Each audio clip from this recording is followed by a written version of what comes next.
Salut à toi, jeune qui regarde ces vidéos, j'ai une question pour toi. L'événementiel est-il éco-responsable? Pour essayer d'y répondre, je me trouve aujourd'hui sur l'un des plus grands salons du jeu vidéo de France et je vais partir à la rencontre de professionnels qui essayent d'intégrer tous ces concepts RSE dans leur métier. Aujourd'hui, on va parler inclusivité et développement durable et voir comment un salon peut être éco-responsable. C'est parti!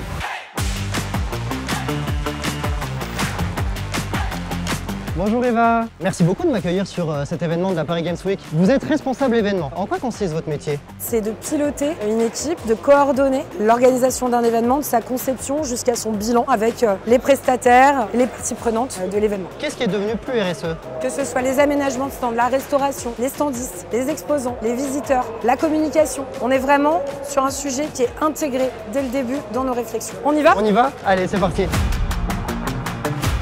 Maintenant, de manière un peu plus concrète, qu'est-ce qui a été fait pour le développement durable sur cette Paris Games Week? Comme tu peux le voir, on n'a pas de moquette. Ah ouais? On a également travaillé depuis 2 ans avec une société qui nous aide dans notre bilan carbone. Ils collectent des données, tout ce qui va être achat de biens, de services, utilisation de l'électricité, transport, logistique, et en faire le bilan carbone de la Paris Games Week. Quelque chose de précis à la fin. On est vraiment très attentif à ça. Par rapport aux déchets, tout ça, est-ce qu'il y a des choses qui ont été mises en place peut-être? On a limité la production de goodies. On a demandé aussi également aux exposants de faire attention à la partie tri sélectif, tout ce qui n'est pas recyclable. Ça c'est très bien parce que tu vois, moi je le fais chez moi, donc je veux le faire sur la Paris Games Week aussi. Je suis d'accord avec toi. Et ouais. Complètement. En termes d'accessibilité, d'inclusivité, je vois que vous avez fait des choses sur ce salon. L'accessibilité sur le salon, c'est des plans en braille, des repères visuels, des accueils de repos pour les personnes en situation de handicap, des rampes d'accès sur les stands et sur la scène centrale. Ça te dit qu'on aille faire un tour? Ouais.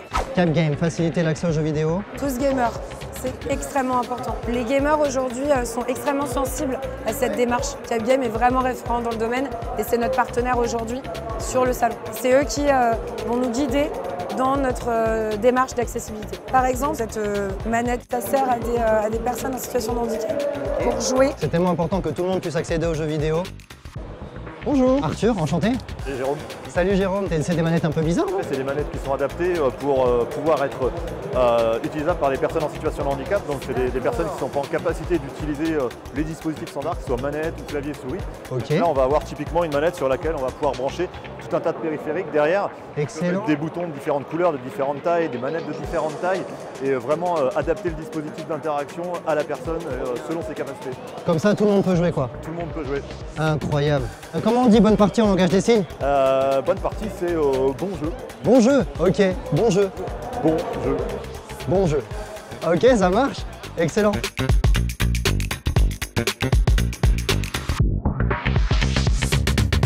Oh les t-shirts. T'aimes bien la collecte? Ouais, il m'en faut un. C'est une boutique éco-responsable, boutique de produits dérivés par une société avec qui on est en partenariat et qui ne produit que du textile éco-responsable. Ok.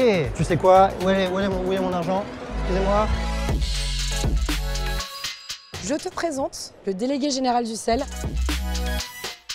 Alors Nicolas, vous êtes aussi le commissaire général de la Paris Games Week. Est-ce que vous pouvez nous parler de la charte RSE du salon? En fait, on s'est dit c'est bien de déclamer que le salon est RSE. En fait, il va nous falloir à l'intérieur du salon avoir une charte minimaliste, 8 points, 8 engagements. Et on va dire à nos éditeurs, à nos constructeurs, c'est pas juste une déclaration en l'air. Vous allez le faire vivre sur votre stand et tout le monde joue le jeu vraiment de manière assez spectaculaire parce que tout le monde s'est engagé. Les staffs, les équipes des grands éditeurs de jeux vidéo, c'est une manière de les mobiliser autour des grands aspects de la RSE, c'est l'accessibilité, c'est l'inclusivité, c'est la bienveillance. Et puis aussi l'aspect environnemental avec une vraie évolution du salon. Nous, depuis le démarrage de la Paris Games Week, on a cessé de grandir sur cet aspect-là. Nos publics, en fait, sont très vigilants sur ces sujets-là. C'est faire un salon globalement très accueillant et bienveillant. C'est tout ça qu'on fait vivre sur le salon. Merci beaucoup Nicolas. Si vous avez le temps pour une partie de Mario Kart après.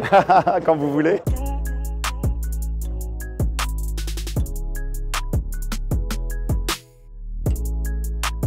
Dans l'événementiel, on fait extrêmement attention aussi à cette particularité qui est de dire, à un moment donné, il doit y avoir une équité entre les hommes et les femmes dans les jeux vidéo, dans le streaming, dans l'e-sport. Par exemple, sur les stands, les animateurs, on leur demande d'avoir autant de femmes que d'hommes pour avoir vraiment une représentativité. Et tu vas avoir aussi une association qui défend les droits de la femme dans les jeux vidéo, qui porte ces messages aussi de mixité, d'inclusivité. Je vois qu'ils ont installé un petit truc là, une espèce de roue que tu peux tourner. Qui est le premier personnage féminin? Premier personnage féminin de jeu vidéo? Ouais. C'est pas Lara Croft? Si je te fais ça. Pac-Man, il y a une fille dans Pac-Man? Miss Pac-Man. Miss Pac-Man? Arrête! Est-ce que vous le saviez? Faites pas genre, vous saviez pas qu'il y avait une Miss Pac-Man. Je savais pas qu'il y avait une Miss Pac-Man. C'est incroyable. Eva, merci beaucoup. C'était un plaisir de te recevoir et de répondre à ces questions. En tant que responsable événement, je fais attention évidemment à tous ces sujets parce qu'on va avoir un impact sur les générations futures et j'essaye au maximum de les intégrer dans mes actions du quotidien. Et ça se ressent. On se fait bientôt une partie de Call of, hein? Tu m'as promis? Avec plaisir. Ça roule. Et puis moi, je vais continuer un petit peu à faire mon tour. J'ai vu qu'il y avait le nouveau Spider-Man. C'est là-bas, venez.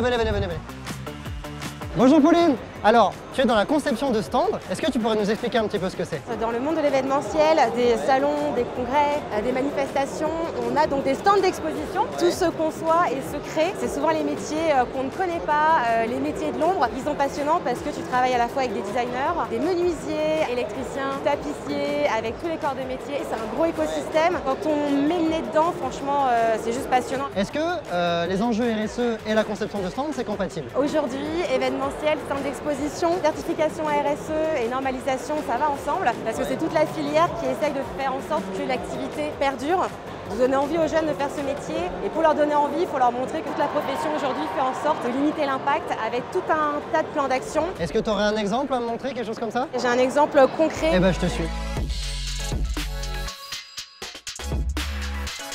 Avec l'un de nos clients, il nous a demandé de travailler sur un espace à aménager qui soit éco-responsable. Et la particularité de notre agencement, c'est qu'on veut qu'il soit accessible. On a installé en fait une plateforme pour toutes les personnes à mobilité réduite qui souhaitent venir sur scène participer aux différentes animations. On a dédié un espace pour eux aussi plus près de la scène.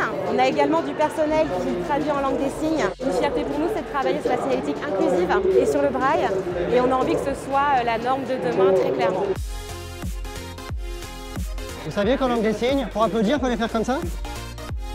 Donc là, tu es sur le stand d'exposition. On a surtout travaillé son agencement pour permettre d'avoir de l'espace en fait pour les personnes à mobilité réduite. C'est pour ça que tu vois aussi la hauteur des assises et des plans de travail pour que tout le monde se sente bien. Cet agencement, il est éco-produit, éco-conçu.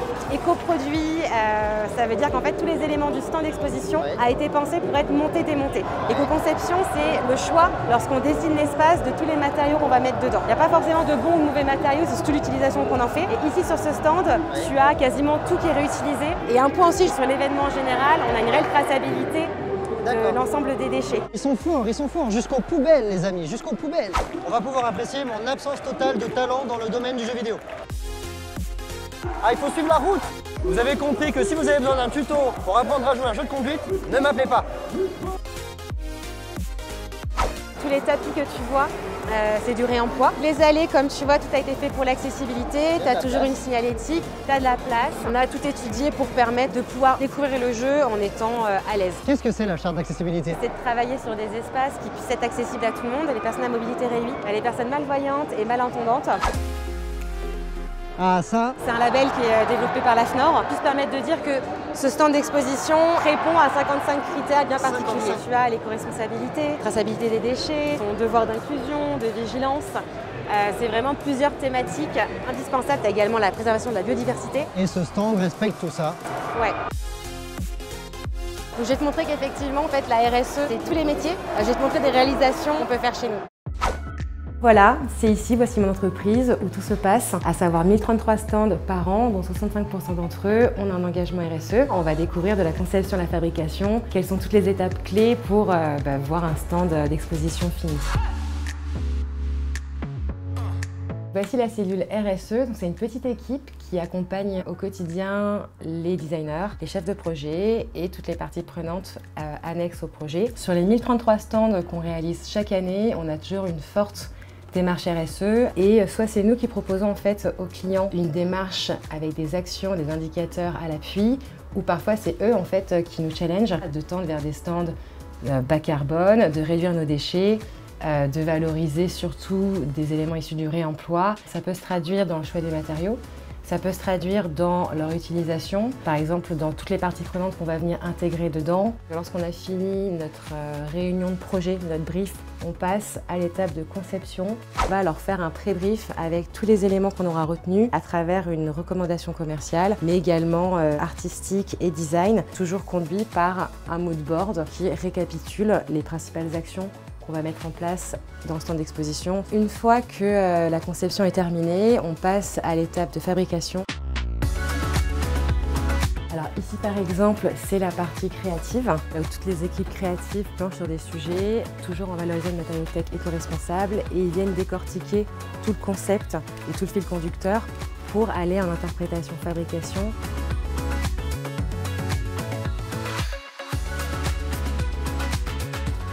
Donc bienvenue dans l'atelier, la menuiserie. On a une équipe de 16 menuisiers, nous avons des peintres, nous avons des personnes qui travaillent sur la serrurerie, à la commande des machines numériques. Et c'est pour ça qu'on a différentes machines. On a ici par exemple une machine de découpe numérique et qui va nous aider en fait à bien tout couper, à bien tout tracer pour qu'une fois que le stand est démonté, on puisse réutiliser, réemployer toutes les structures. Et tant qu'on peut, on redonne une seconde vie. C'est réellement notre ADN au sein de notre activité.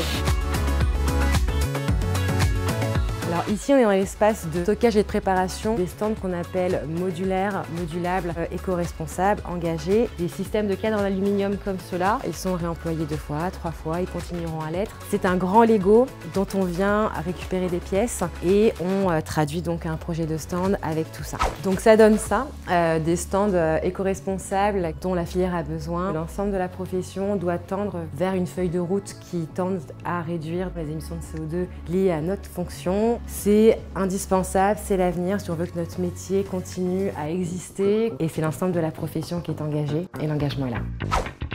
Ça t'a plu? Carrément. On ne s'attend pas à avoir tout ça en fait. Et le plus important, c'est qu'on a vraiment besoin de talents pour demain. Toutes les entreprises de la filière en ont besoin. Vous avez eu l'adresse mail pour postuler? Un truc pour envoyer ses références? Merci beaucoup Pauline pour tout ce que tu m'as fait voir sur ce très beau stand engagé. Et là j'ai vu des super cosplayers en bas, faut que j'aille prendre des photos. Merci beaucoup. Je t'en prie, à bonne journée. Attendez, excusez-moi. J'ai ma photo. Bonjour Pierre. Bonjour Arthur. Merci beaucoup de m'accueillir ici au Parc des Expositions. Je sais que vous êtes responsable développement durable. C'est quoi votre métier en quelques mots? Viparis, nous on est gestionnaire de sites événementiels, à peu près 800 événements et 10 millions de visiteurs. On fournit en fait des lieux pour que les organisateurs puissent mettre en place leurs événements. Dans ce cadre-là, mon équipe est en charge en fait de piloter la stratégie développement durable, c'est-à-dire des actions à impact qui permettent de changer le métier, la façon de faire les choses et de répondre aux engagements en termes de développement durable et de réchauffement climatique. Ce qui est satisfaisant, c'est de mettre en place des actions vraiment à impact au quotidien et surtout de travailler avec les équipes et les experts de façon à ce qu'on puisse décider comment on peut faire un événement plus responsable et plus durable. J'imagine que vous avez plein de choses concrètes à me montrer ici. Ça vous dit qu'on fasse un tour? Allez, ok, je vous suis. En termes de développement durable, dans un site aussi énorme que ça, quels sont les enjeux RSE que vous avez au quotidien? Une partie un peu plus basique, immobilière, donc c'est s'assurer de la réduction des consommations d'énergie et de l'optimisation de celle-ci. Par exemple, on avait passé à des chaudières au colza, qui permet de réduire de 60% après les émissions de CO2 par rapport à du fuel. C'est aussi la construction, parce qu'on construit des bâtiments, des pavillons ou des hôtels, tout ce qui va être ressources, la biodiversité et bien sûr la mobilité des visiteurs et du fret. On doit vraiment accompagner le changement et il faut s'assurer que les gestionnaires, les organisateurs d'événements, exposants, prestataires, tous ensemble on travaille pour répondre en fait aux différents sujets. J'imagine que vous avez encore plein de trucs à me montrer, je vous suis. Alors tu vois Arthur, je t'ai amené ici, un de nos grands sujets, c'est d'éco-concevoir des bâtiments qui vont durer dans le temps. Le pavillon 6 par exemple, c'est en fait le dernier pavillon qui a été construit ici, certifié haute qualité environnementale, donc c'est à la fois s'assurer qu'il y a des matériaux éventuellement biosourcés, c'est également s'assurer qu'il y a moins de consommation d'énergie dans le pavillon et après ajouter des éléments de diversité également dedans. Alors Pierre, j'ai appris récemment qu'il y avait une ferme. Alors on est quand même dans un décor assez urbain, je comprends pas, une ferme. Il faudrait que tu sois un oiseau. En fait, c'est au niveau du toit du pavillon 6, il y a la plus grande ferme urbaine d'Europe qui fait de la culture de légumes. C'est un enjeu assez important aussi en tant que gestionnaire de site parce que un des grands enjeux, c'est aussi le fondement de la biodiversité. C'est s'assurer en fait, à notre échelle, en tant que site, de réintroduire des habitats, de réintroduire de la pleine terre. Après, il y a aussi un autre sujet qui est celui également de la collecte de l'eau de pluie pour soit arroser les espaces verts, soit pour faire du nettoyage de nos espaces. Eh ben, un décor urbain, mais ça ne veut pas dire pas de place pour la biodiversité. Dans le développement durable, il y a aussi la partie sociale et sociétale. Ouais. Donc c'est à la fois nous en tant que gestionnaire de sites événementiels, s'assurer qu'il y ait une accessibilité universelle des publics, mais c'est aussi des sujets plus de diversité, d'insertion et d'inclusion que nous on intègre dans nos achats de plus en plus avec nos différentes équipes et experts. En fait, on travaille au quotidien pour développer en fait la durabilité partout dans tous les métiers. Eh ben ça me paraît bien complet. Et écoute, je te propose qu'on continue. Allez.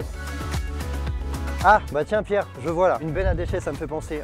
Moi par exemple je fais le tri chez moi, j'espère que vous aussi d'ailleurs, c'est important. Et dans l'événementiel, j'imagine que ça a une dimension hyper importante également. On essaie de s'améliorer sur cet aspect-là, surtout s'assurer qu'il y a un recyclage plus important des déchets. On a mis en place, quand on peut, un centre de tri sur place avec un partenaire des organisateurs. On a mis à disposition de l'espace pour qu'il puisse mettre son centre de tri sur place. C'est aussi des nouveaux process, de façon à s'assurer qu'il y a un bon tri au niveau des pavillons, au niveau des halls, sur nos différents sites. Encore mieux que le recyclage, c'est le réemploi et la réduction des déchets à la source. Et pour ça, on a mis en place notamment des nouvelles offres avec un partenaire qui s'assure de conseiller en fait, les organisateurs sur la réduction des déchets à la source. Et également s'assurer surtout de faire du réemploi des matériaux, faire redistribuer auprès de l'entrepreneuriat social et solidaire et des associations. D'accord. Trier vos déchets, c'est hyper important. Pierre, j'adore le site, c'est très beau, c'est très grand, mais regarde, aujourd'hui j'ai fait 8051 pas, 52, 53, et ça augmente. On marche beaucoup quand même, hein? On marche beaucoup. Et alors, petite anecdote, on a un suivi de bien-être de nos collaborateurs et nos équipes RH et communication interne organisent des challenges. Et en fait, ceux qui font le plus de pas gagnent des points. Et à la fin, si on dépasse un certain seuil, il y a une somme qui est reversée à des associations. Bah écoute, on a déjà fait 8000 pas, je te propose qu'on continue, hein. On n'est pas à 1000 pas près.